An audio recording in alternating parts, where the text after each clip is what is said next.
Members of Congress, the state of our union is strong. Members of Congress, I have the high privilege and distinct honor of presenting to you the President of the United States. Members of Congress and my fellow Americans, our nation is back, bigger, better, richer, and stronger than ever before. You've seen nothing yet. We're going to do better and better and better. This is the golden age of America. Today, our border is secure. Our spirit is restored. Inflation is plummeting. Incomes are rising fast. The roaring economy is roaring like never before. And our enemies are scared. Our military and police are stacked. And America is respected again, perhaps like never before. In the past 9 months, 0 illegal aliens have been admitted to the United States. Gasoline, which reached a peak of over $6 a gallon in some states under my predecessor, it was quite honestly a disaster, is now below $2.30 a gallon in most states, and in some places, $1.99 a gallon. And when I visited the great state of Iowa just a few weeks ago, I even saw $1.85 a gallon for gasoline. In 12 months, I secured commitments for more than $18 trillion pouring in from all over the globe. Think of it, much less than $1 trillion for 4 years versus much more than $18 trillion for 1 year. What a difference a president makes. American natural gas production is at an all-time high because I kept my promise to drill, baby, drill. 100% of all jobs created under my administration have been in the private sector. We ended DEI in America, and in 1 year we have lifted 2.4 million Americans, a record, off of food stamps. Our country is winning again. In fact, we're winning so much that we really don't know what to do about it. People are asking me, please, please, please, Mr. President, we're winning too much. We can't take it anymore. We're not used to winning in our country. Until you came along, we're just always losing, but now we're winning too much. To prove that point, here with us tonight is a group of winners who just made the entire nation proud. The men's gold medal Olympic hockey team. Come on in.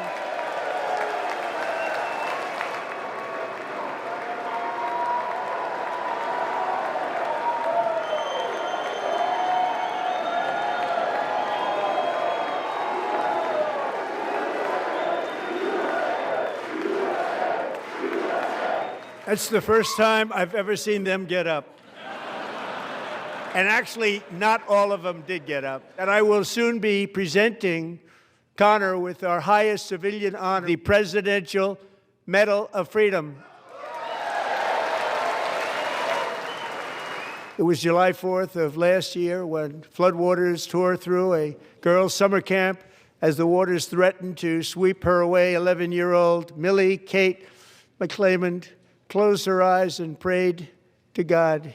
She thought she was going to die.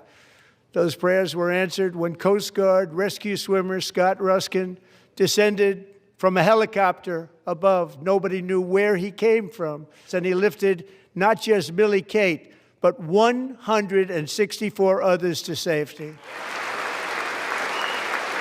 Petty Officer Ruskin, I'm pleased to inform you that I am now awarding you the Legion of Merit for extraordinary heroism, which is what it was, extraordinary heroism. Thank you.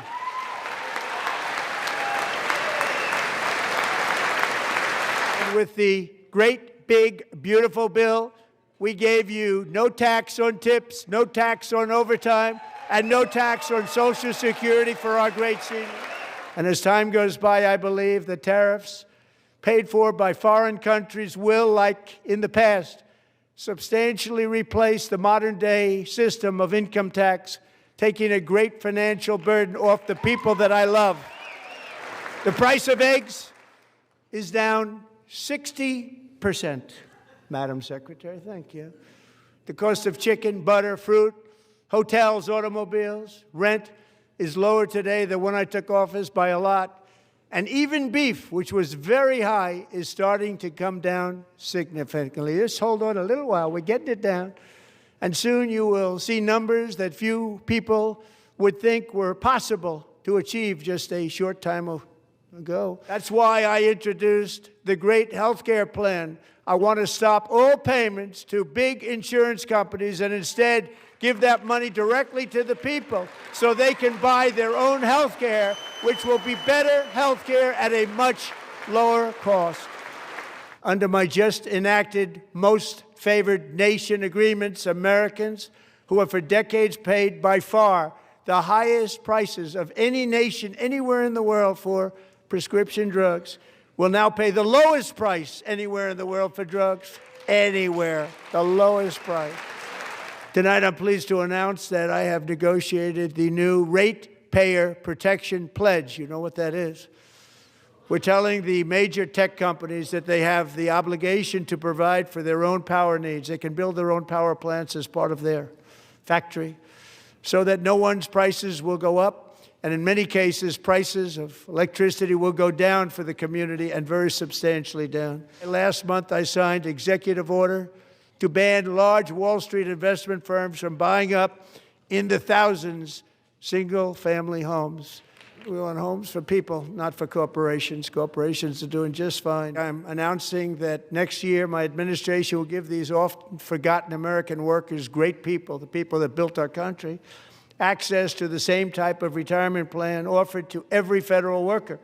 We will match your contribution with up to $1,000 each year as we ensure that all Americans can profit from a rising stock market. Let's also ensure that members of Congress cannot corruptly profit from using insider information. They stood up for that. I can't believe it. Did Nancy Pelosi stand up if she was here? Doubt it. Minnesota, where members of the Somali community have pillaged an estimated $19 billion from the American taxpayer. Oh, we have all the information. So tonight, although started 4 months ago, I am officially announcing the war on fraud to be led by our great Vice President J.D. Vance. Delilah Coleman was only 5 years old in June 2024 when a 18-wheel tractor trailer plowed into her stopped car traveling at 60 miles an hour or more. The driver was an illegal alien let in by Joe Biden and given a commercial driver's license by open borders politicians in California. Doctors said Delilah would never be able to walk or talk, have a good life. She wouldn't even be able to eat again. But against all odds, she is now in the first grade learning to walk. And she's here this evening with her dad, Marcus, a fantastic man. Delilah, please, you are a great inspiration. Please stand up. Tonight, I'm calling on Congress to pass what we will call the Delilah Law, barring any state from granting commercial driver's licenses to illegal aliens. The only thing standing between Americans and a wide-open border right now is President Donald J. Trump and our great Republican patriots in Congress. Thank you. Thank you. Tonight, I'm inviting every legislator to join with my administration in reaffirming a fundamental principle. If you agree with this statement, then stand up and show your support. The first duty of the American government is to protect American citizens, not illegal aliens.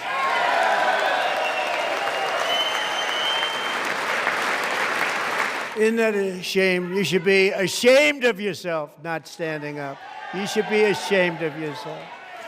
That is why I'm also asking you to end deadly sanctuary cities that protect the criminals and enact serious penalties for public officials who block the removal of criminal aliens. In many cases, drug lords, murderers all over our country, they're blocking the removal of these people out of our country, and you should be ashamed of yourself. All voters must show proof of citizenship in order to vote. Why would anybody not want voter ID? One reason, because they want to cheat. There's only one reason. And their policy is so bad that the only way they can get elected is to cheat. And we're going to stop it. We have to stop it, John. In 2021, Sage was 14 when school officials in Virginia sought to socially transition her to a new gender, treating her as a boy. A left-wing judge refused to return Sage to her parents because they did not immediately state that their daughter was their son. Sage was thrown into an all-boys state home and suffered terribly for a long time. But today, all of that is behind them because Sage is a proud and wonderful young woman with a full-ride scholarship to Liberty University. Sage and Michelle, please stand up.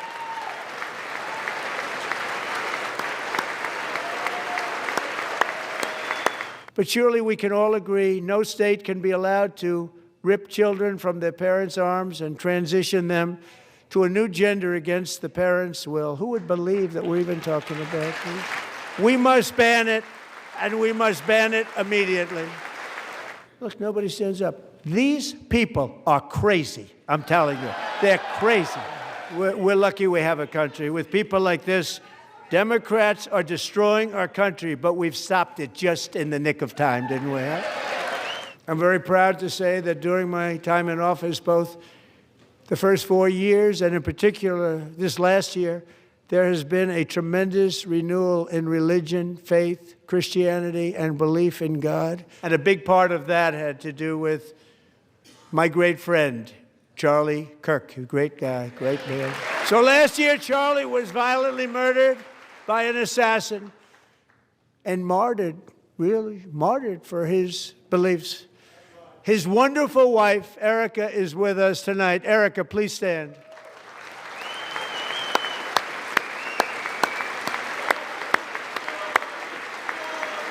In Charlie's memory, we must all come together to reaffirm that America is one nation under God, and we must totally reject political violence of any kind.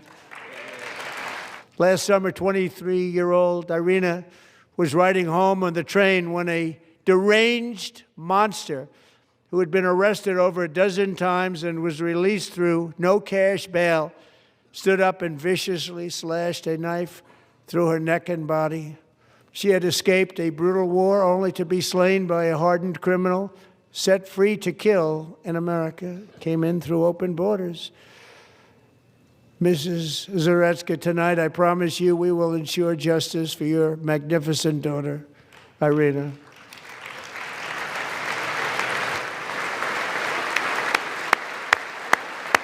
How do you not stand? I'm asking this Congress to pass tough legislation to ensure that violent and dangerous repeat offenders are put behind bars, and importantly, that they stay there. Crime in Washington is now at the lowest level ever recorded, and murders in D.C. this January were down close to 100% from a year ago. Our country has never been stronger. In my first 10 months, I ended 8 wars, including Cambodia. Isn't it funny? Sick people. Under the ceasefire I negotiated, every single hostage, both living and dead, has been returned home. Can you believe that? As president, I will make peace wherever I can, but I will never hesitate to confront threats to America wherever we must. That's why in a breakthrough operation last June, the United States military obliterated Iran's nuclear weapons program with an attack on Iranian soil known as Operation Midnight Hammer. After Midnight Hammer, they were warned to make no future attempts to rebuild their weapons program, and in particular, nuclear weapons. Yet they continue, starting it all over. We wiped it out, and they want to start all over again, and are at this moment again pursuing their sinister ambitions. We are in negotiations with them. They want to make a deal, but we haven't heard those secret words. We will never have a nuclear weapon. My preference is to solve this problem through diplomacy. But one thing is certain, I will never allow the world's #1 sponsor of terror, which they are by far, to to have a nuclear weapon. Can't let that happen. And NATO countries are friends and allies. They are. They're our friends and they're our allies. Have just agreed, at my very strong request, to pay 5% of GDP for military defense rather than the 2%, which they weren't paying. We were paying for almost all of NATO. Now they're paying 5 as opposed to not paying 2. And every service member recently received a warrior dividend of $1,776. Really large parts of Mexico have been controlled by murderous drug cartels. That's why I designated these cartels as foreign terrorist organizations, and I declared illicit fentanyl as a weapon of mass destruction. And with our new military campaign, we have stopped record amounts of drugs coming into our country and virtually stopped it completely coming in by water or sea. You probably noticed that. We very seriously damaged their fishing industry also. Nobody wants to go fishing anymore. And America's armed forces overwhelmed all defenses and utterly defeated an enemy, good fighters, to end the reign of outlaw dictator Nicolas Maduro and bring him to face American justice. With us tonight is Alejandro Gonzalez. She grew up in a tight-knit Venezuelan family and was especially close to her beloved uncle Enrique. But after Enrique ran for office and opposed Maduro, he was kidnapped by Maduro's security forces and thrown into the regime's really infamous prison in Caracas. Alejandro, I'm pleased to inform you that not only has your uncle been released, but he is here tonight. We brought him over to celebrate his freedom with you in person. Enrique, please come down.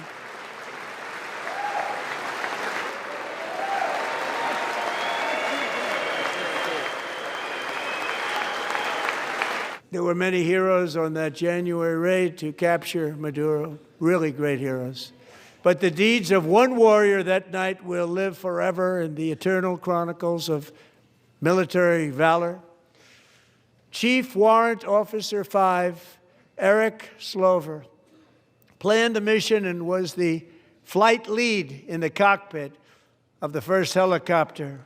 Eric steered the Chinook under the cover of night and descended swiftly upon Maduro's heavily protected military fortress. This was a major military installation, protected by thousands of soldiers and guarded by Russian and Chinese military technology.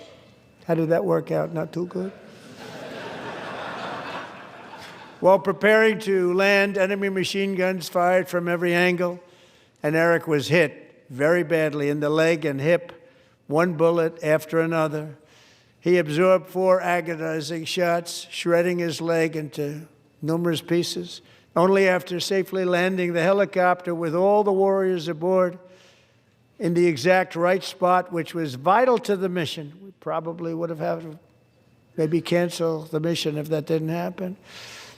Eric told his co-pilot, also wounded, but not as gravely, to take over. I'm about ready to pass out. I would now like to ask General Jonathan Braga to present Chief Warrant Officer Slover with our nation's highest military award, the Congressional Medal of Honor.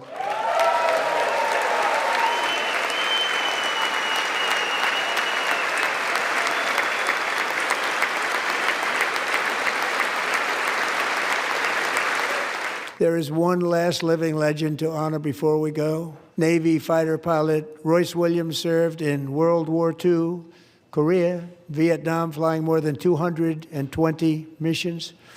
In the skies over Korea in 1952, Royce was in the dogfight of a lifetime, legendary dogfight. Flying through blizzard conditions, his squadron was ambushed by 7 Soviet fighter planes. It was his first aerial combat of the war, and despite being massively outnumbered and outgunned, Royce led the takedown of 4 enemy jets and almost destroyed the others, vanquishing his adversaries while taking 263 bullets to his own plane and being seriously hurt. His story was secret for over 50 years. He didn't even want to tell his wife, but the legend grew and grew. Royce, please stand up, and I will ask the First Lady of the United States to present Captain Royce Williams with his Congressional Medal of Honor.